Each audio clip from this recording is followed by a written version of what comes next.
Namaste everybody. Welcome to the fourth video in the overall series An Introduction to Sanatana Dharma. This is the third video in the sub-series Books and Prophets. In the earlier two videos, we touched upon the Vedas and the Vedangas. Today, we will touch upon the Itihasas, beginning with the Ramayana. By the way, no symbolism behind the t-shirt. I just happen to have an orange t-shirt. Let's get into the video today. The phrase itihasa basically means itihasa. It does happen. It verily happened. So it is supposed to be a chronicle of history, so to say. Now, as everybody is aware, Hinduism has two itihasas, the Ramayana and the Mahabharata. In today's video, we will touch upon the Ramayana. Now, as everybody knows, the Ramayana was written by Valmiki. There is a title given to him called Adikavi. Why is this? Valmiki is considered to be the first poet. So till the composition of the Ramayana, the only literature available in the human world was the divine Veda. Therefore, for the first time, something was put together or created in the human world by a human being, even if it's a rishi, not a normal human being, it is still the human world. Therefore, he is called the Adi Kavi, the first poet. In fact, Lava and Kusha, the sons of Rama and Sita, were the disciples of Valmiki Maharshi. They first popularized the Ramayana by singing the Ramayana in public places. Therefore, we can assume that initially the Ramayana was actually set to music and sung. That way, it is not just a mantra, a story, it is also poetry. And this is the reason Valmiki is called the Adi Kavi or the first poet. Now, there are 6 chapters plus the Uttarakanda in the Ramayana. There are multiple versions of the Ramayana, as you may be aware. If there is a conflict between any story or any version of the Ramayana you read and that of Valmiki, Valmiki's version takes precedence. Valmiki had a boon from Brahma. Obviously, Valmiki's version was the first. Apart from this, Valmiki had a boon from Brahma that he would be able to see everything that happened in the Ramayana, in the story of Rama or Sita. At the same time, he would also be able to discern the emotions and thoughts of all the participants of the story. Now, what does the word Ramayana actually mean? It can mean two things. For those who remember that little Sanskrit we learnt in school, Rama Shabda, Pumlinga, Shashti Vibhakti, Ramasya. So, Ramayana basically means Ramasya Ayanam, Ramayanam, the path of Rama. That is the Pumlinga version, Ramaha. Rama is a word that can be used to refer to Sita. So in that sense, it means Ramayaha Ayanam or the path of Rama or Sita. Now, at the beginning of the Ramayana, when Valmiki gives a very brief description of what the Ramayana is, he actually uses a phrase called Sitayaha Charitam Mahat. Sitayaha Mahat Charitam. The great story, history, deeds of Sita. That way, the Ramayana is the story of Rama. It is the path of Rama. It is the path of Sita. Both of these are actually people we should learn from. In fact, not only these two, the Ramayana has a lot of characters that we can actually learn from various things in various ways.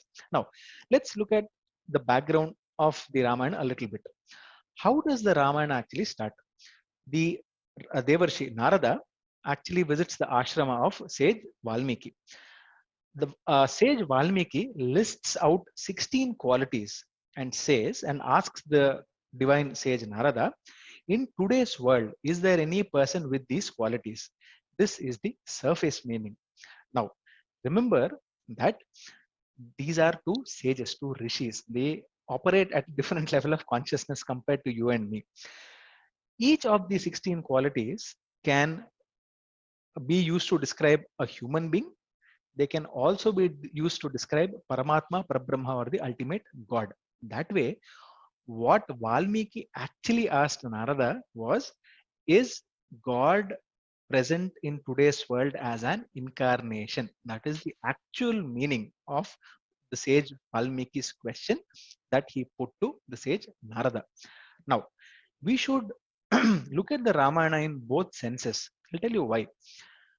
We cannot say that this is or rather this is the story of a man. Why? From a story's perspective, Ravana had forgotten to ask for immunity from death that came from human beings. Because of this reason, Rama had to be born as a human being.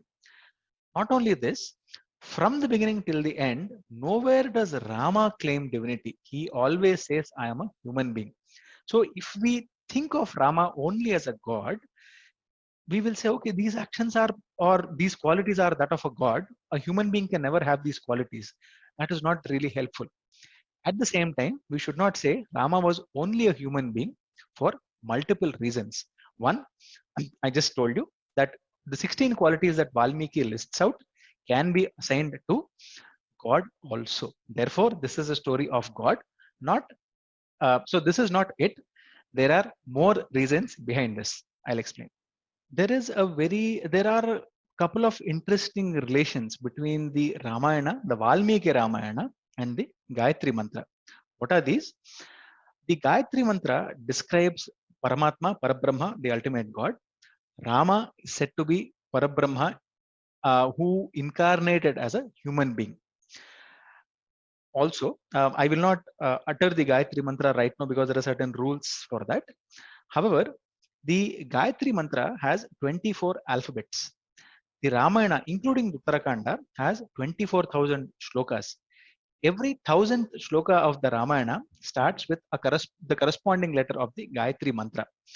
Also, the Mantra Drashta, the seer of the Gayatri Mantra, is the sage Vishwamitra. In the Ramayana, the first person who sets Rama on his path uh, of his incarnation, why he had incarnated, there was a reason, right?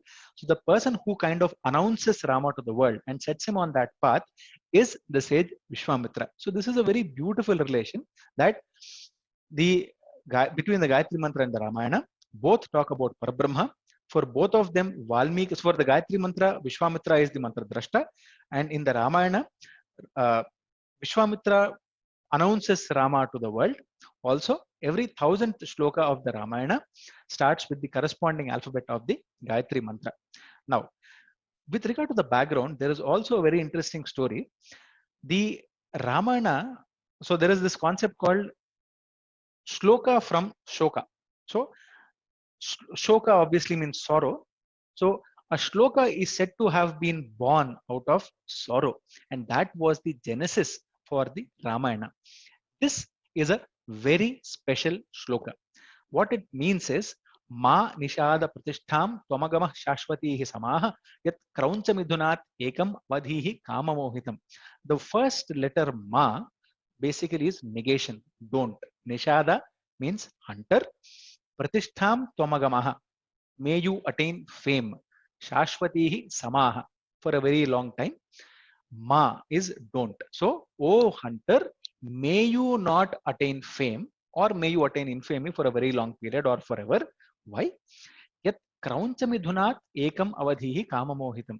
So basically, from the lustful couple, from the couple filled with a desire, you killed one. Therefore, may you attain infamy. Story behind this is after the sage Narada narrates the story of Ramayana to Valmiki, Valmiki goes to perform his daily Sandhya Vandanam. He and his disciples go for that ritual. Now, in that forest, he comes upon a hunter who has just shot an arrow at a bird. So that bird is one of a couple. And the other bird obviously is in great sorrow. Seeing that scene, the sage is moved and he spontaneously bursts into this particular shloka, which is the genesis of the Ramayana. He, in fact, is very surprised because this comes out with a meter, Anushtup Chandas, the meter.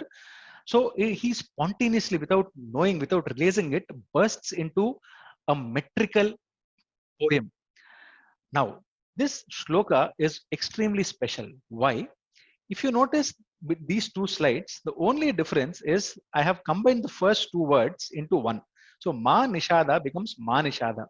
But by doing this, the entire meaning changes.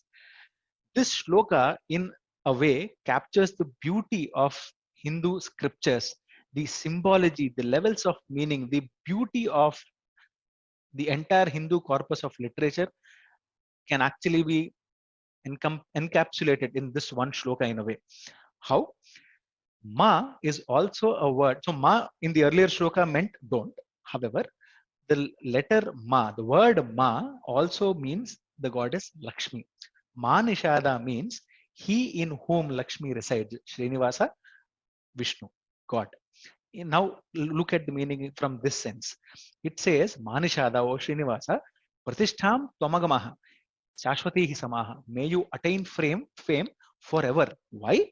You have killed the lustful individual out of that couple.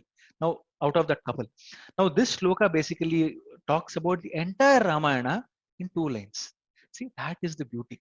So it says, you have killed the lustful Ravana, O Srinivasa. May you attain fame forever. There are 3 principal characters in the Ramayana, obviously Rama, Sita, Ravana. This shloka has those 3 characters, captures the entire story of the Ramayana in 2 lines. This is the beauty of Hindu literature. Let me again and again say this. Now, just give me a second. Let me minimize my video. So you might be thinking, okay, why is this fellow putting up the political map of the country? The Ramayana is not, say, the property of one person, one place, one culture. Whichever part of the country you take, that part has its own version of the Ramayana, has its own stories from the Ramayana. It delights in the story of Rama, Sita, and Ramayana in its own way. Therefore, if there is any book that is ever declared as the national book of India, it should be the Ramayana. For the simple reason, just look at this. From the south to the north, from the east to the west, every part of India, and oh, I'm sure this list is not exhaustive. I'm sure there are many more versions. This is a list I got off Wikipedia, from Wikipedia. So I'm sure there are many more versions also available as time flies, obviously. So this is a book that India has made its own. Oh, not just India. Let's just take Southeast Asia. Again, all the names that you're seeing here are places where there is a version of the Ramayana. The story may differ, but ultimately it is a story that has Rama in it. Therefore, the Ramayana is a book that has sprung from Sanatana Dharma or Hinduism. However, it is not limited to Hinduism or Sanatana Dharma. It belongs to the entire country. Nay, it belongs to the entire world. On this auspicious note, I would like to end this particular video. In the next video, I will be touching upon the Mahabharata. Thank you for your time.